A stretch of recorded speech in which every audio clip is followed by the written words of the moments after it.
Hello and welcome back to our channel. Myself doctor मुद्दा कोठारी बाहेती और मैं बात कर रही हूँ आज एक बहुत ही इंपॉर्टेंट टॉपिक के बारे में, जो कि है इम्प्लांट। इम्प्लांट में बोन डेंसिटी का कैसे इसका अफेक्ट होता है और क्या इसकी जरूरत है, आज हम इसके बारे में बात करेंगे।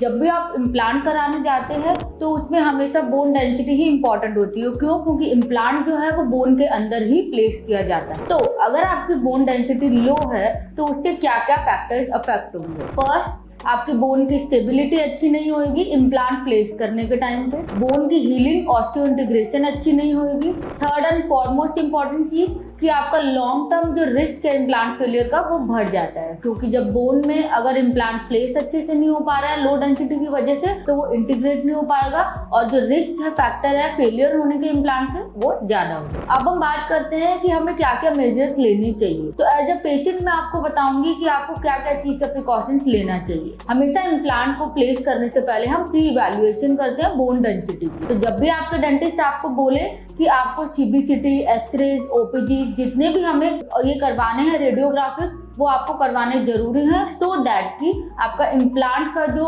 लॉन्ग टर्म फैक्टर है इम्प्रूवमेंट का वो अच्छा रह सके। दूसरा, जब भी अगर आपको डॉक्टर बोलते हैं कि आपकी बोन डेंसिटी कम है तो उसके लिए हमें थोड़ी सी सर्जरी एक्स्ट्रा करनी पड़ेगी, जिसके अंदर बोन ग्राफ्टिंग या लिफ्ट कुछ भी आता है तो उसके थोड़ा सा एक्स्ट्रा पे करने से ना घबराएं, क्योंकि ये आपका इम्प्लांट को प्लेस करने के लिए इम्पॉर्टेंट फैक्टर है। थर्ड एंड फोरमोस्ट इंपॉर्टेंट चीज जो कि आप अपने लेवल पे कर सकते हैं कि रूटीन फॉलोअप और डेंटल केयर हाइजीन, जो कि आपको खुद को मेंटेन करनी है। जब भी डॉक्टर आपको बुलाता है एवरी 3 मंथ 6 मंथ तो आपको आना है फॉलोअप के लिए, और उसके साथ में रेगुलर बेसिस पे अपना ओरल हाइजीन मेंटेनेंस आपको बहुत इंपॉर्टेंट करना है। फिर चाहे वो ब्रशिंग हो, माउथ वॉश हो, ईटिंग हैबिट हो या फिर प्रॉपर ओरल हाइजीन मेंटेनेंस हो, क्योंकि ये जब आप करेंगे तभी आपका लॉन्ग रन में इम्प्लांट जो है वो स्टेबल रहेगा और आप अच्छे से क्लीन और एस्थेटिक ले पाएंगे। सो अब इम्पॉर्टेंट एडवाइस या टेक अवे जो आपको हमेशा लेना है, तो याद रखिए जब भी आप इम्प्लांट के लिए कर रहे हैं प्रिपेयर अपने आप को,